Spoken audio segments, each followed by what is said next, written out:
Donc je vous présenterai l'initiative, un appel à projet Sargasses, qui a été évoqué juste avant par le représentant de la CTM.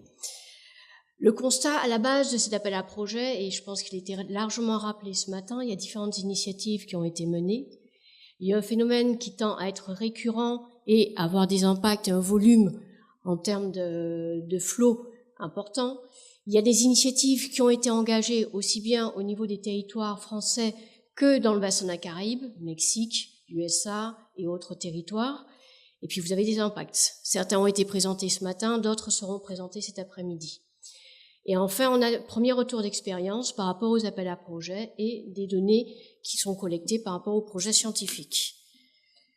Sur cette base,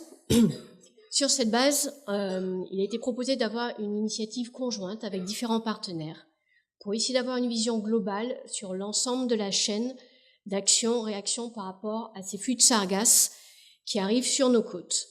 Cet appel à projet se structure en 4 thèmes. Un premier thème qui porte sur la caractérisation des sargasses, donc sur leur croissance, sur la génétique de ces sargasses, sur aussi leur mode d'évolution. Un deuxième thème qui, lui, porte sur la prévision et les trajectoires en mer et en proche littoral, puisqu'on a vu que le comportement, il peut y avoir des comportements différents sur des phénomènes de sites, donc comment tout ça peut être modélisé.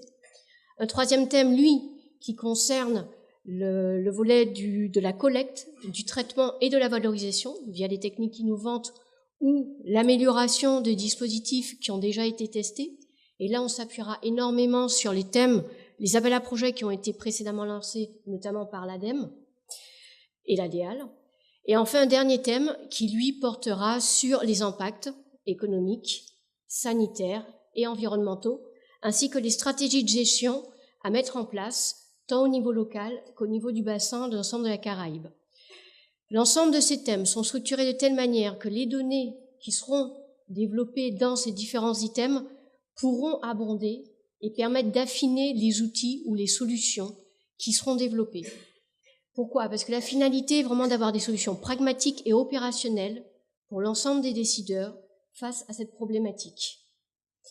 Les résultats, en tout cas les cibles qui sont visées via cet appel à projet, ce sont des consortiums de recherche, des consortiums d'entreprises et de laboratoires, et aussi, je le répète et j'insiste, cette notion de coopération au niveau du bassin de la Caraïbe et aussi avec des partenaires américains ou du continent européen. Les résultats escomptés, bien évidemment des solutions, en tout cas des éléments qui nous permettent d'apporter des réponses probantes, une mise en synergie de l'ensemble des moyens qui sont déployés par chacun afin d'optimiser les ressources, tout ceci au bénéfice de la population et du secteur économique. En termes de partenaires, cette action, merci beaucoup. Cette action, elle réunit différents partenaires. Là, vous avez les partenaires financiers et d'ores et déjà, ce slide a un peu évolué depuis hier. Il y a les partenaires financiers, mais il y a aussi des partenaires à côté qui nous apportent leur expertise et que je mentionnerai également.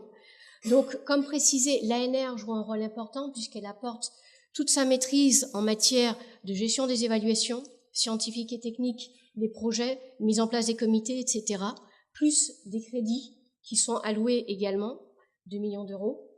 Vous avez là l'ANVI, l'Alliance nationale de la recherche pour l'environnement, qui fédère les différents organismes de recherche nationaux sur cette problématique.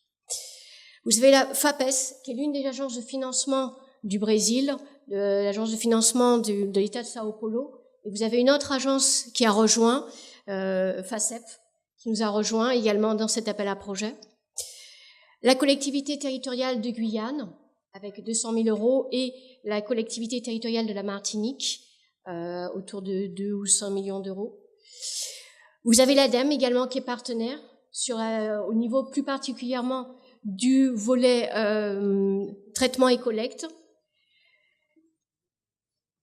Ensuite, vous avez le partenariat également vous avez l'agence de financement des Pays-Bas, NWO, notamment pour l'ensemble des PTOM néerlandais. Et vous avez également, excusez-moi, vous avez aussi la NSF, la National Science Foundation, pour les USA et les partenaires américains. Et on est en discussion également avec l'Agence de financement du Mexique, qui est aussi un territoire fortement impacté. Donc voici aujourd'hui la situation en termes de partenaires financiers sur cet appel, en sachant qu'on a encore d'autres manifestations d'intérêt qui arrivent progressivement.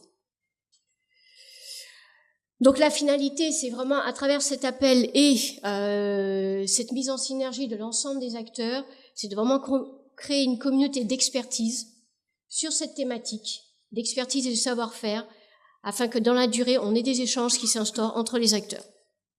En termes de calendrier, vous avez la mise en ligne des documents qui se fera, ainsi qu'un webinar donc, qui sera organisé le 8 octobre via Internet. L'adresse sera mise en ligne pour un dépôt des projets autour de mi-janvier et un lancement opérationnel des projets en septembre. Je vous remercie de votre attention.